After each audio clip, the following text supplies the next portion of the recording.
When God walks with a man, that man ceases to operate on ordinary terms. He no longer leans on his own strength, nor is he confined by the limitations that govern most men. There is a new authority in his voice, a clarity in his thoughts, and a force behind his actions that cannot be explained by talent or education alone.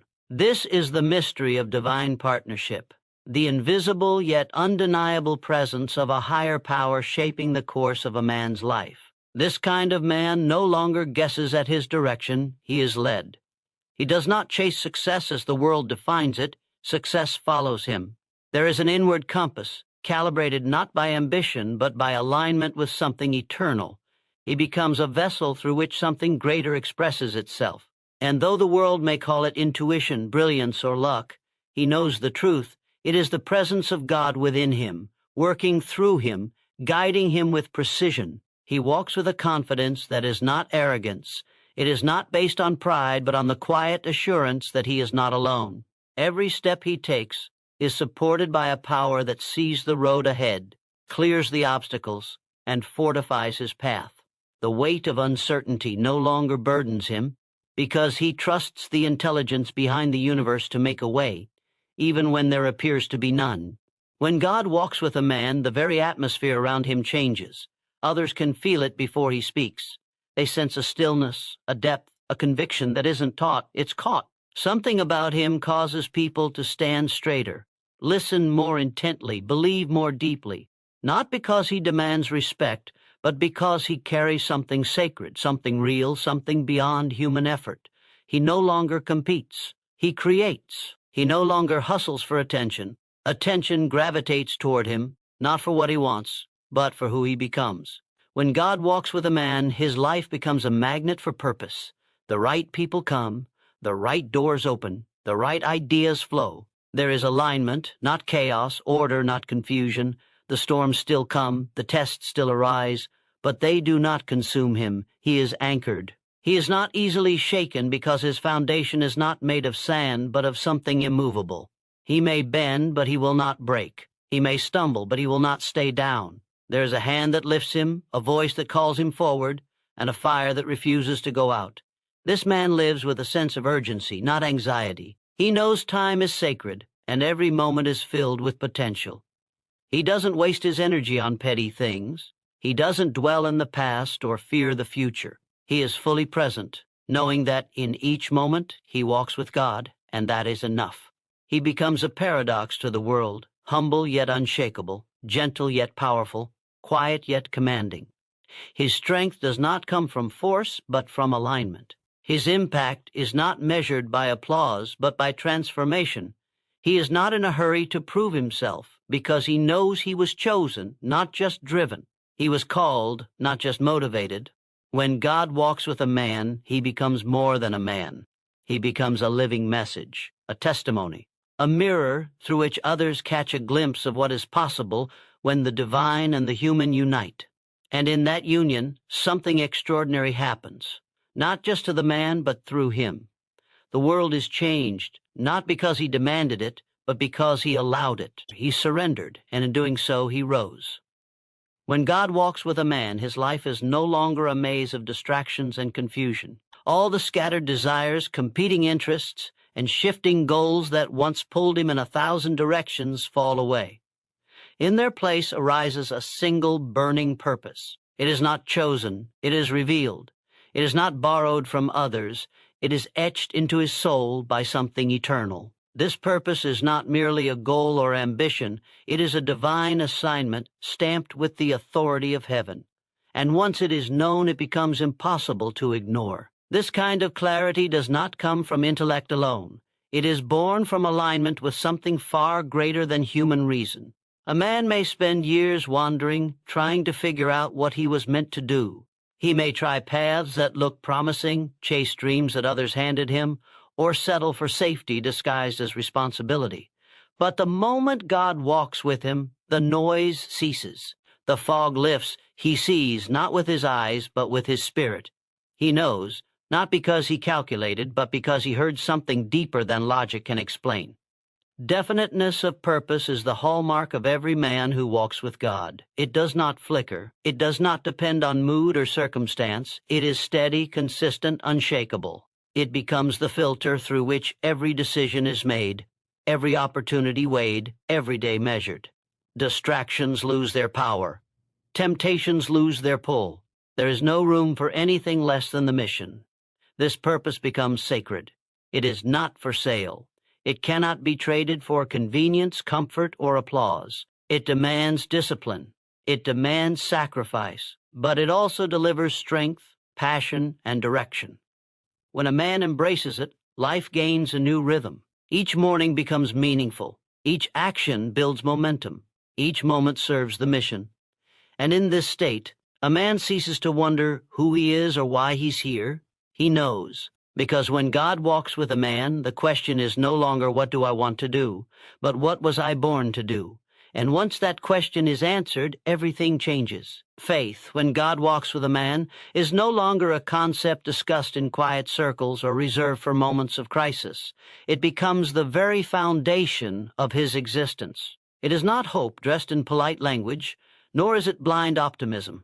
It is a deep, immovable certainty. A knowing that comes not from what is seen, but from what is known in the core of his being. It is the master key that unlocks every closed door, moves every mountain, and commands every storm to be still. When this kind of faith rises within a man, he stops asking how and begins declaring when. This faith is not born from mere belief. Belief is fragile. It wavers when challenged. Faith is forged in the fire of communion with the divine. It is not simply believing in God, it is believing with God. It is thinking his thoughts, seeing with his vision, and walking with his certainty. This man does not wait for external signs to confirm his path. The confirmation is already within him. The inner voice speaks, and that is enough. The outer world must eventually align with what the inner man already knows. With this kind of faith, fear loses its grip. Worry becomes irrelevant. Doubt becomes a faded memory. The man who walks with God and operates in faith knows that outcomes are already determined by the authority that walks beside him. He may not know the steps, but he is certain of the destination. He may face delays, detours, even rejection, but nothing can cancel what God has confirmed. Faith becomes his compass, his currency, his strategy. It allows him to take steps before the ground appears, to speak before the evidence shows, to act before the applause comes. This kind of man cannot be intimidated because his strength doesn't come from people.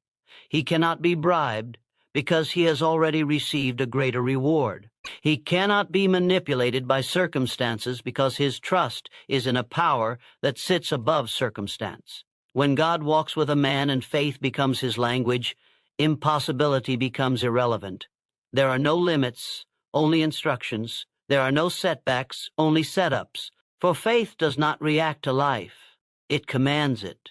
And through that command, the man becomes a living example of what happens when heaven is allowed to touch earth through a yielded life. When God walks with a man, he no longer needs to announce himself. There is a silence that surrounds him. Not a silence of absence, but a silence of presence. It is the quiet strength that comes from deep connection, from knowing he carries something eternal within. This man does not waste words to prove his worth. He does not chase noise to validate his existence. His stillness speaks louder than the loudest voice in the room. He has learned that real power does not demand attention. It commands respect, even in silence. In the world, noise often substitutes for depth. People shout to be heard, post to be seen, and scramble to be relevant. But the man who walks with God understands that true relevance is not achieved by being loud, but by being aligned. His quiet confidence unsettles the arrogant and strengthens the humble. He has no need to impress, because he knows he is already endorsed by the one whose voice framed the universe. In silence, he communes with that voice. In stillness, he receives instruction that no crowd can give. This silence is not emptiness. It is intimacy. It is the sacred space where divine strategy is born. When others are rushing, he is listening. When others are panicking, he is discerning. In this stillness, he gains clarity that cannot be found in motion. He learns the timing of heaven, the pace of wisdom, the rhythm of destiny. While others act on impulse, he acts on insight. He moves not because he is pressured, but because he is prompted. And when he does speak, his words carry weight. Not because they are loud, but because they are true. Not because they are many, but because they are full. Power has settled into his being like quiet thunder. It does not need to prove, it only needs to be. His silence becomes a sanctuary of strength, a reservoir of revelation, a fortress that cannot be breached. And through that silence he carries the mark of God, not in volume but in presence. For when God walks with a man, even his silence becomes a sermon the world cannot ignore. When God walks with a man, doubt begins to die a quiet death. It no longer finds fertile ground to grow in his heart. The questions that once haunted him lose their voice. The what-ifs, the second-guessing, the fear of the unknown, these begin to dissolve under the weight of divine certainty. He no longer wonders if he will make it. He knows that what God has begun in him will be completed. There is no room for hesitation in the presence of purpose. There is only forward. This is not arrogance. It is not ignorance of difficulty. It is clarity. It is conviction. It is the unshakable realization that destiny is not a fragile dream. It is a decree. Man may still face storms, but he walks through them differently. He no longer prays for the storm to stop. He walks with peace through the thunder. He no longer asks for guarantees. He carries a guarantee within him. Because when God walks with a man, uncertainty becomes opportunity. Delay becomes preparation, and impossibility becomes the backdrop for miracles. Doubt is not just a lack of belief. It is a failure to recognize who is walking beside you. And when that recognition is restored, faith swells and doubt flees. A man who walks with God stops measuring outcomes by human standards. He stops relying on the opinions of others. He stops waiting for signs to confirm what has already been spoken in his spirit. He knows that if the promise came from God, then time, resistance, and circumstance are merely tools, not threats. Even in moments of weakness, the man no longer sinks into despair. He may feel the tremble of uncertainty, but he no longer bows to it. The voice of God within is louder than the noise around him. And when doubt tries to return, he doesn't argue, he remembers. He remembers the doors that opened when none should have. He remembers the strength that appeared when he was ready to quit. He remembers the peace that held him when everything around him was chaos. In those memories, he finds proof that God is not only with him, but for him. And in that truth, doubt has no place left to live. When God walks with a man, his life is no longer governed by fleeting emotions or chaotic reactions. He begins to understand that consistency is a divine principle. He discovers the power of rhythm, of doing the right thing over and over again until it becomes his nature. This is the law of cosmic habit force, the silent law that molds thought into habit, habit into character, and character into destiny. It is not merely repetition, it is spiritual alignment practiced daily. And once this law is understood, mediocrity becomes impossible. Most men are ruled by habits they never chose. They drift through life, reacting instead of responding, repeating instead of refining. But the man who walks with God becomes intentional.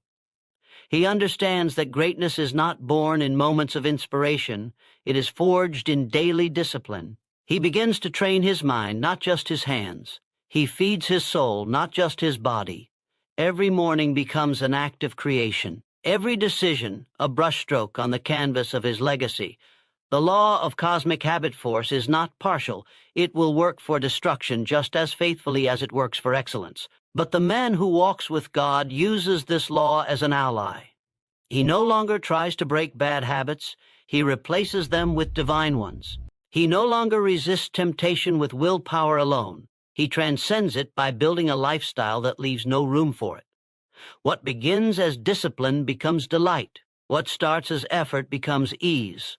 And soon, excellence is no longer a goal, it is the default. There is no magic in this process, only obedience. The man understands that destiny is hidden in the details, in how he speaks, how he thinks, how he responds when no one is watching. Every act, no matter how small, is a seed. And under the law of cosmic habit force, every seed grows. He is no longer at the mercy of motivation, for his habits carry him when emotion fades. And in that flow, guided by divine rhythm, he begins to live not just purposefully, but powerfully. Because when God walks with a man, every step becomes a pattern. And that pattern, when repeated in alignment with divine law, becomes unstoppable. When God walks with a man, he gains access to more than just strength. He taps into infinite intelligence. This is not the accumulation of facts or education. It is wisdom that flows from the eternal mind of God himself. It is the intelligence that designed the universe, that orchestrates the seasons, that breathes life into vision and form into the formless. When a man walks in step with God, he becomes a vessel through which this intelligence flows, effortlessly, supernaturally, and powerfully. Ideas begin to come that he never could have generated on his own. Solutions arrive not through striving, but through stillness. He may be surrounded by problems, but he never feels trapped, because infinite intelligence doesn't see limitation. It sees opportunity. What others call innovation, he calls revelation. What others call genius, he knows to be divine transmission. He becomes a conduit, not a source. He does not take credit for what flows through him. He gives thanks. This man does not need to understand everything before he acts. He moves when prompted, even if logic lags behind. He knows that infinite intelligence often reveals just enough to require faith, but never so much that pride can claim the glory. He may not know how it will all unfold, but he is certain of the one who authored the vision. In this certainty, he becomes bold, not reckless, but unstoppable. He moves with a calm urgency that leaves others wondering how he does it. But he's not doing it. He's receiving it, living it, trusting it. He no longer seeks approval for every idea. He no longer doubts the origin of his inspiration. He recognizes the voice of God, not because it shouts, but because it speaks with a clarity that no other voice possesses. Infinite intelligence doesn't just give answers, it gives direction. It doesn't just solve problems, it creates new paths. And through this divine flow, the man begins to build things that last, speak things that shift atmospheres, and lead in ways that alter lives. When God walks with a man, his mind becomes a sanctuary, not a battlefield.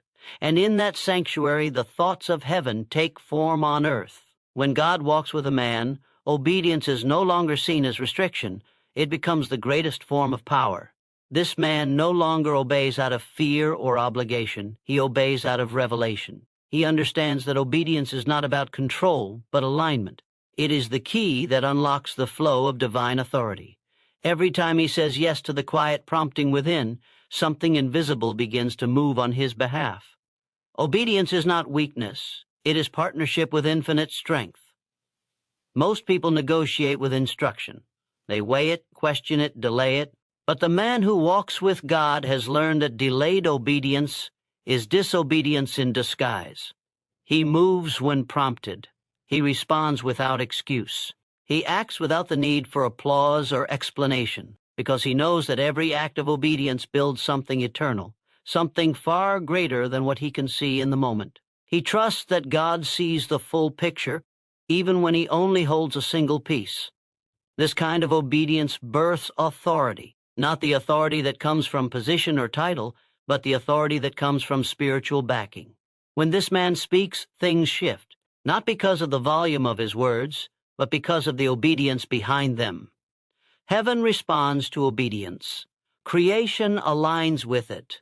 The supernatural follows it. And the man who obeys without question begins to live in a realm where closed doors open without keys, and battles are won without fighting. He no longer needs signs to trust. He trusts, and then the signs follow. He doesn't obey based on comfort or convenience. He obeys because he is committed to the one who walks with him. Even when the instruction seems small, he treats it as sacred, because he knows that sometimes the smallest act of obedience carries the greatest outcome.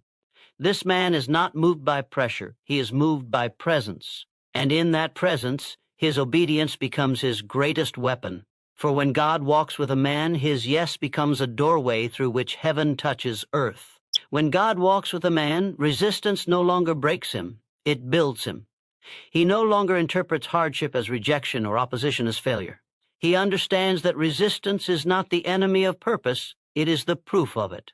Just as muscles are strengthened under pressure, so too is the soul refined in the fires of adversity. What once would have discouraged him now develops him. What once felt like delay now reveals itself as preparation. He learns that resistance is not punishment, it is divine refinement. Most people flee when challenged. They shrink when criticized, retreat when opposed. But the man who walks with God knows that pressure is part of the process. He does not pray away the challenge, he grows through it. He does not ask for easier paths, he asks for greater strength. He understands that diamonds are formed under pressure, and so is destiny.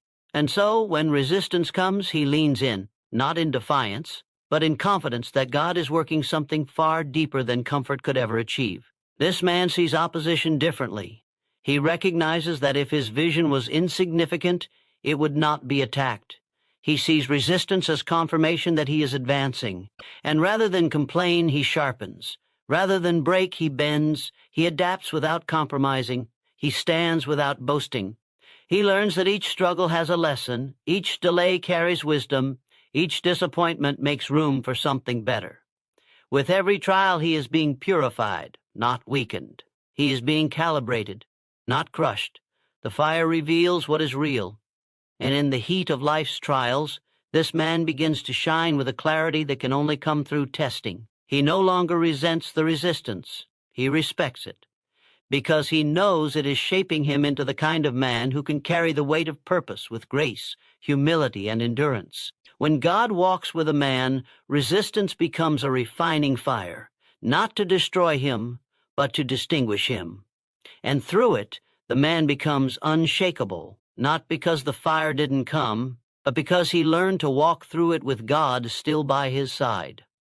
When God walks with a man, his life becomes a living legacy, not a legacy defined by wealth, fame, or recognition, but one shaped by influence, impact, and transformation. This man understands that true greatness is not measured by what he accumulates, but by what he imparts. His legacy is not written in books or statues.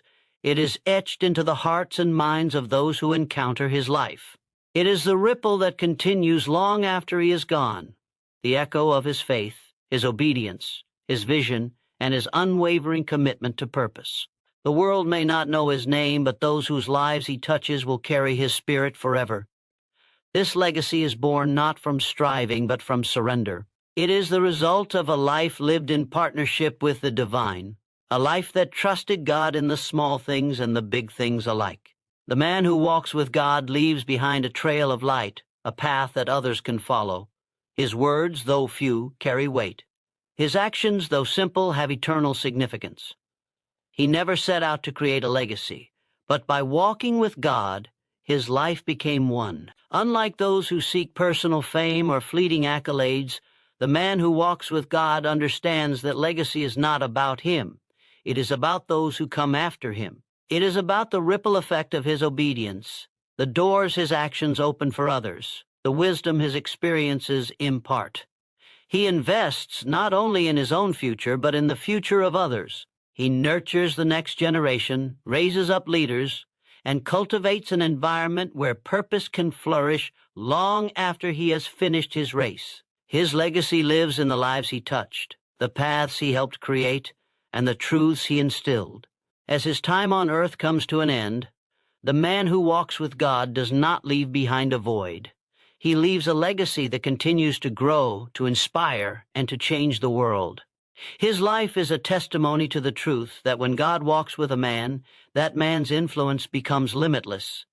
For the legacy of such a man is not bound by time, but by eternity. His life becomes the kind of testimony that calls others to rise, to walk, and to live with purpose, just as he did. And through his legacy, the impact of God's presence continues to unfold, generation after generation.